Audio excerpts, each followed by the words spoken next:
Okay, so here we have it from the anime series Mobile Suit Gundam Seed Destiny. We have the Gundam Astray Noir, and this is a new high-resolution model. So this is actually the second time that we've had an Astray release in the high-resolution lineup. Around, I think it was November of 2018, Bandai released the Gundam Astray Red Frame. So far, of all the high-resolution releases to date, which would be the Wing Gundam and the Barbatos, the Gundam Astray kit, I think, is probably the most solid in the lineup for the high-resolution models.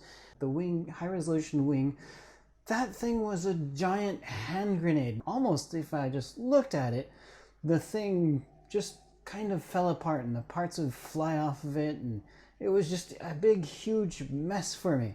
But that is just not the case, I find, with these high-resolution Astrays, because I can actually grab these guys and I can pose them, I can flex their joints and do everything I want with them, it seems like. And I'm just not having that same problem with the parts flying off of these guys. So I gotta say, they are pretty solid kits as far as the high-resolution line goes. So if you're wondering which high resolution is the best, which one should I get, then I would recommend one of the two Astrays.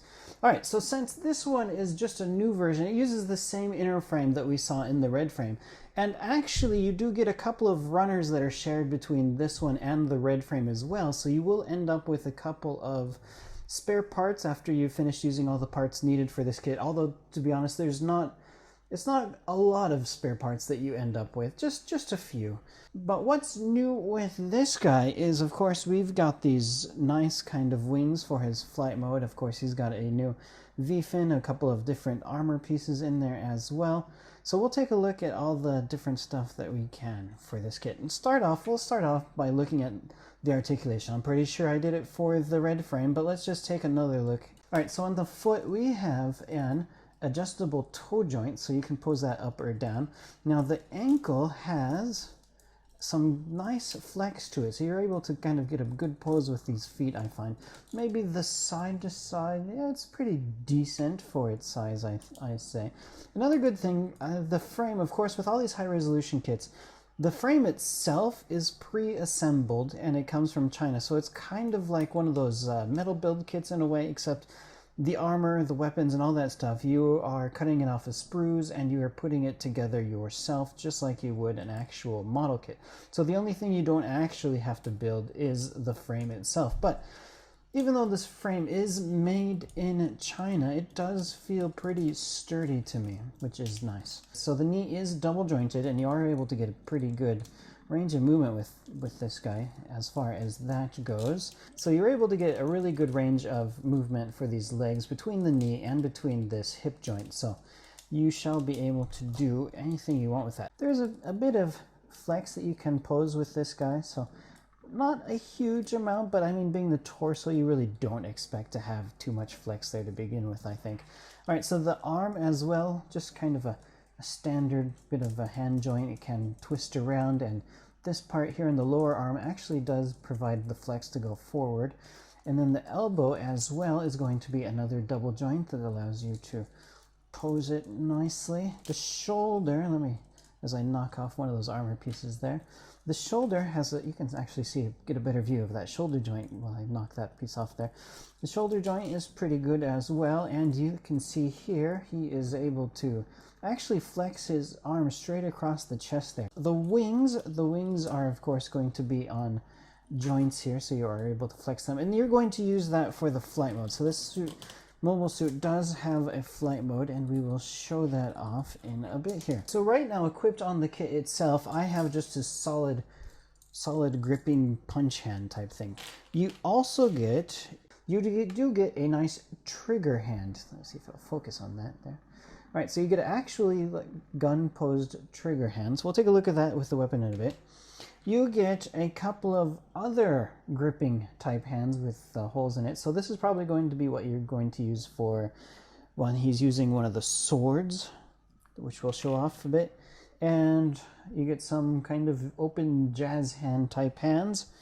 You also get a nice kind of ninja karate type chop chop hand pose there. Some of the weapons are actually included into his wings here, but we'll take a look at the weapons that are on his wings in a bit. First off, we're going to show off his sword pistols. So he uses these M8F SB93 sword pistols. So these, I showed this in the unboxing, these come pre-plated in silver plastic, and these also are attached to a pistol, thus the name, the sword pistol. So it's a pistol, and it also has a little joint here for the sword, so you can pose this around if you would like. Also, with the sword pistol, I don't have it installed onto the suit itself at the moment, but on his hip here, he's got these little holsters like so. So the pistols are able they're going to go on there upside down like that, and they're going to just be able to be side holstered onto his hip there. I'm not going to remove the hand from that just to show off this, but alright, so this is going to be a nice cool pose. If you don't want to have him holding the sword when you are displaying it on your shelf, you can just have those pistols holstered into his side holsters, and the sword blades are just going to hang around to the side. So that looks quite sweet, quite a nice look, I have to say. Let me pull out one of these sword blades from the holster. So you actually, on the sword itself, each one is different. There, get that in focus there. They do have some kanji Japanese writing on each blade, and each one is different. So each sword has its own name, I would presume here. Okay, so now let's go ahead and take a look at the wings for this guy. Alright, so the first pose that you can do with these wings is going to be called the Noir Striker. And for the Noir Striker, what we are going to do is we're going to kind of open up these wings here. Alright, so for the Noir Striker transformation, just the wings kind of come up off to the side here and open up just like so.